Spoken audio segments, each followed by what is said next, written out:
Di dunia yang terus berkembang, pasar global menghadapi berbagai tantangan yang mempengaruhi bisnis dan ekonomi, dari krisis keuangan, perubahan tren belanja online, hingga meningkatnya persaingan dalam dunia digital marketing.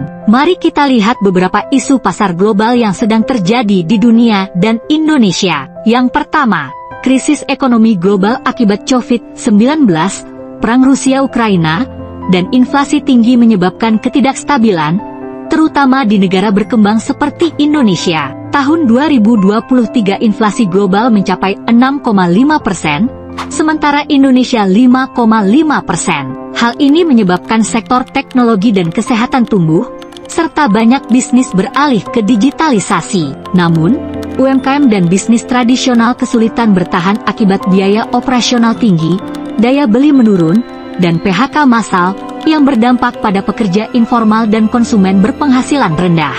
Kedua, ketidakpastian regulasi dan birokrasi. Ketidakpastian regulasi dan birokrasi yang rumit menghambat bisnis di Indonesia. Pada 2023 Indonesia mengalami penurunan investasi asing langsung, FDI, sebesar 12%. Meskipun regulasi baru bisa membuka peluang, ketidakpastian ini menurunkan minat investor dan menghambat pertumbuhan, berdampak pada perusahaan multinasional, investor asing, dan UMKM. Ketiga, kesenjangan digital. Meski revolusi digital tumbuh pesat, kesenjangan digital masih tinggi. Berdasarkan data, hanya 64% populasi Indonesia yang memiliki akses internet. E-commerce dan digital marketing tumbuh pesat, terutama di kota-kota besar, namun UMKM di daerah pedesaan kesulitan bersaing karena kurangnya akses dan pengetahuan digital. Hal ini berdampak bagi UMKM yang belum memiliki akses ke teknologi digital. Setiap isu yang kita bahas memiliki pro dan kontra. Misalnya, krisis ekonomi global memang menciptakan ketidakstabilan, tetapi juga membuka peluang bagi bisnis yang mampu beradaptasi dengan cepat. Siapa yang paling terdampak? UMKM dan konsumen dengan daya beli rendah seringkali menjadi yang paling rentan. Namun, disinilah peluang bisnis muncul.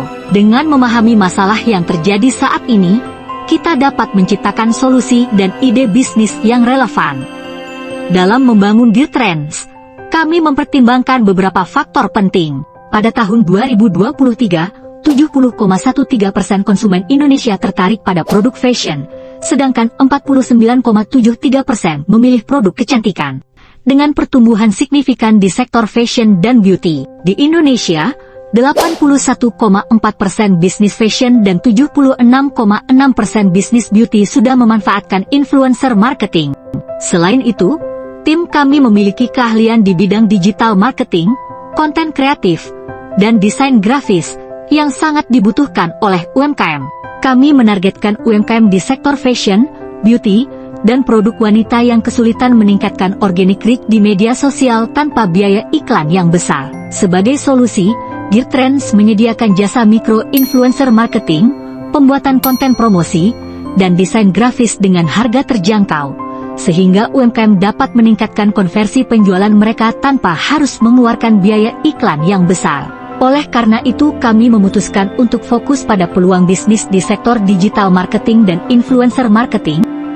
Dalam diskusi tim, kami mengevaluasi keahlian masing-masing anggota dan bagaimana kami dapat memanfaatkannya untuk menciptakan solusi yang efektif dan berkelanjutan bagi UMKM. Dalam bisnis kami terdapat Kathleen Clarissa Gunawan selaku CEO, Aurelia Cantika Francisca Blaine selaku CEO, Jessica Anglin Purwanto selaku CMO, dan Clarissa Febriani selaku CFO.